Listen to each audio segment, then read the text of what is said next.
Fizi News 24. Média d'information en temps réel. Fizi News 24. Chombo cha habari kwa muda sahihi. Média d'information en temps réel.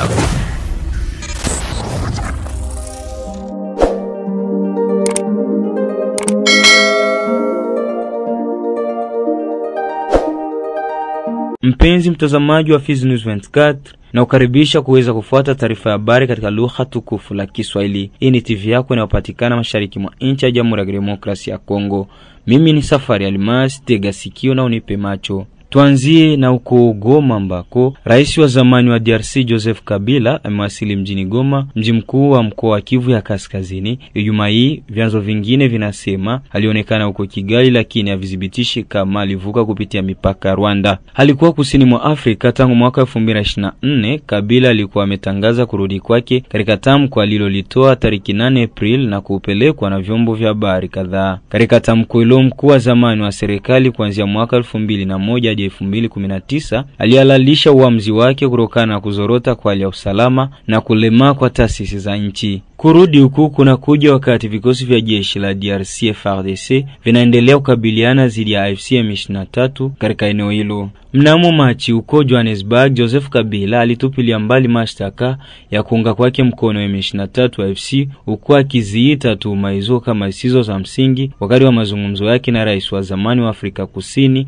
Thabo Mbeki. Rais wa zamani anarudi kwenye hatua hiyo wakati chama chake PPRD kimeazimisha kumbukumbu yake ya 23 na hamu ya kuzindua shughuli zake miaka 6 baada ya kushindwa na uchaguzi wa urais mwaka 2018. Mvutano wa kisiasa unaendelea kushuhudiwa kwa kiasi kikubwa huko Kikwiti. Jean-Pierre Bemba Gombo, waziri wa zamani wa ulinzi, hivi karibuni alisema kwamba Joseph Kabila alihusika na vurugu za silaha na kuahidi kutoa ushahidi. Tujielekeze huko Mukera, sekta Mutambala, tarafani Fizi. Hali ya usalama imekuwa tulivu siku ya 5 wa wiki tunayo baada ya ghasia iliyosababishwa na askari jeshi wa taifa FARDC ambao waliweza kupiga risasi nyingi kwa kuomba mishahara yao. Kwa jambo hilo, mkuu kiongozi wa kijiji cha Mukera Mboka Shetumbula 13 ameomba wananchi kuendelea na shughuli zao kama kawaida. Katika mazungumzo na TV yako, mkuu kiongozi huyo amesema kuwa shughuli mbalimbali zimeanza tena baada ya hali tulivu iliyoripotiwa kwa sasa. Mboka Shetumbula 13 ameahidi kuendelea kuingilia kati swala hili ili raia wa Mukera wapate usalama na kuendelea na shughuli zao kama kawaida. Tumsikilize hapa kwenye TV yako. Habari ya leo, kijiji iko tulivu, sofe ile masasi ya jana, kulionekana majeraha 3, wanajeshi mmoja wa FARDC, raia mmoja na mzalendo mmoja, na hii shughuli wamepelekwa kwenye hospitali kuu Fizi. Na kwa sasa kijiji ngaliki na utulivu. Suluhisho bado hayapatikana sababu wanajeshi wangali wanadai wapewe hela zao na bado hawajapewa hela. Baada ya wao kupigana masasi wao kwa wao, ndio wakasimamisha kupiga hiyo masasi na ndo utulivu ungaliki unaonekana. Baada ya kuongea na wao na kuongea na viongozi wao, wao wakadai ya kama inabidi waongozi wao wafanye nguvu pesa zao wapewe hazo. Na wakasema ya kama kama pesa haikuonekana wataendelea tu kutia fujo ya kupiga masasi. Na kwa sasa utulivu ungaliki. Kabla hawajapewa hela zao, kijiji kitakuwa mwali ya wasiwasi. Tunaendelea kupeleka maripoti kwenye uongozi, waangalie hawa wanajeshi jinsi wanaweza wakapewa pesa zao ili kijiji ipate kuwa na usalama. Maaktivite zinaendelea kama kawaida. Watu wamerudia tangia jana ile maaktivite, watu walianza rudia na maaktivite ikaanza hiyo jioni. Na kwa leo japokuwa mvua ilisumbua watu, lakini maaktivite imezunguka kijiji kizima, maaktivite iko sawa kama ilivyo. Kwa ngambo ya raia hakuna trakaseri, wizi tunjo uliopitika usiku ndani ya avni ya Mwangaza, waliiba baba mmoja, mbuzi wake 3.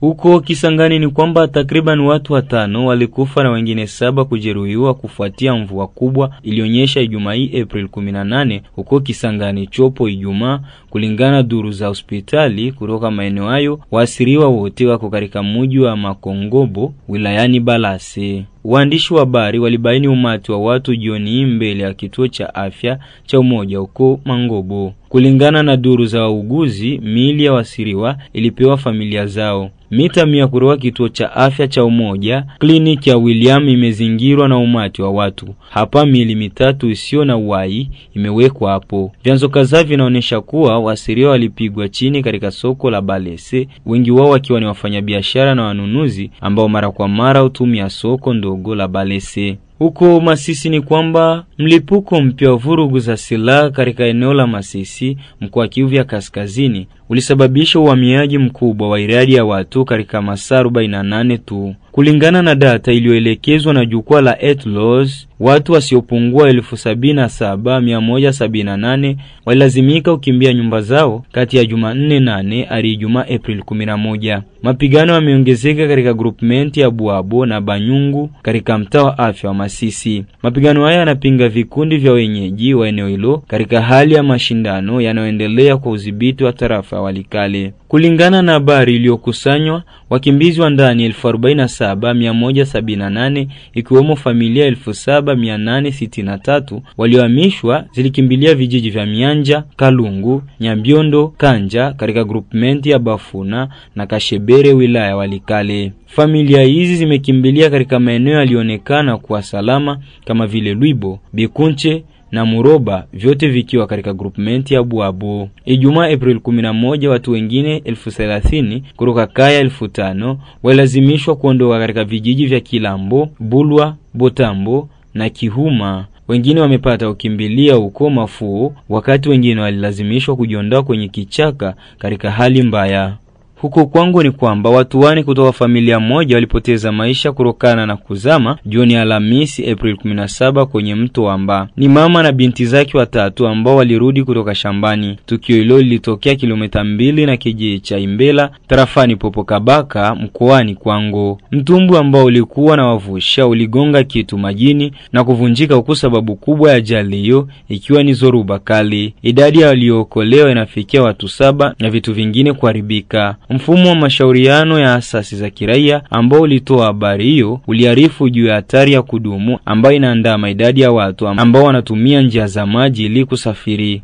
Uko Baraka ni kwamba umeendeshwa Jumamosi ya tarehe 19 April mwaka huu uzinduzi na kukagua vifaa vya kusaidia kujikinga na magonjwa ya kipindupindu katika mtaa wa afya wa Fizi. Uzinduzi umefanyika katika kata la Mwemezi mjini Baraka, ambako raia wamepata ndoo, sabuni na dumu.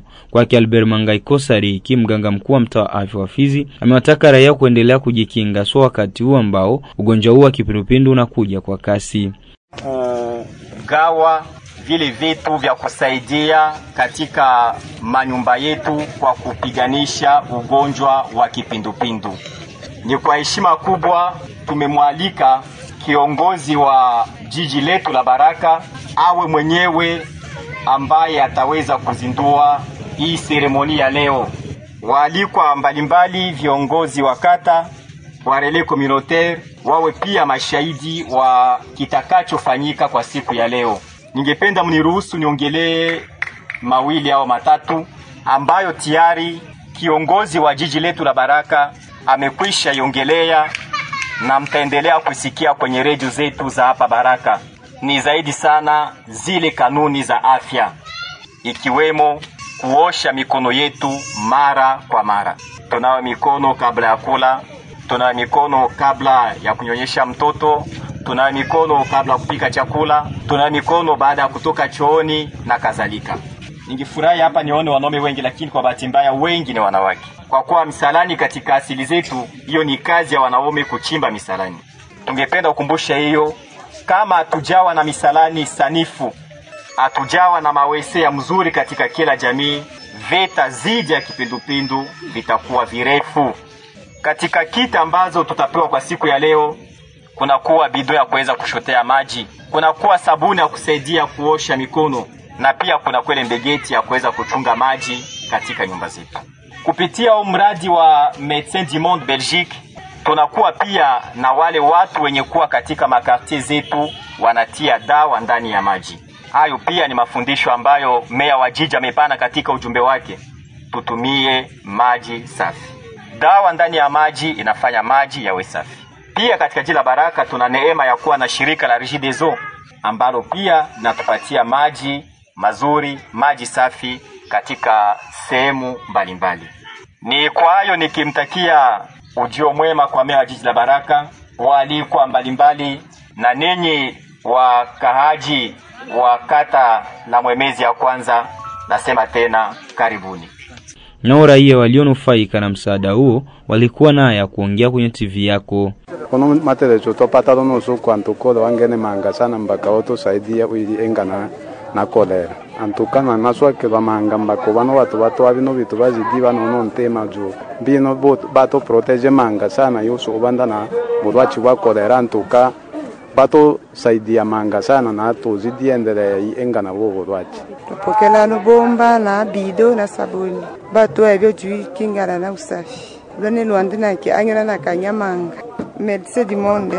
Tunabana msauti na niba mangozi dito watelecha jua bino bito mutu watelechi bela bana make niyo wese ni bwata kuchafu. Merci du monde.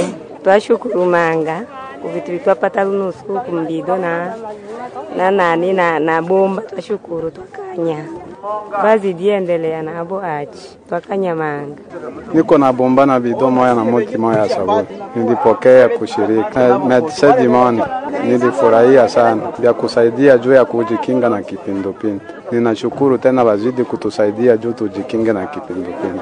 Wakanya na muzidi tumiabino mbakala malwati male manga muto eke na bitu mwato kavira bya usuka usafi na muzidi mangulu tulushire bilungi.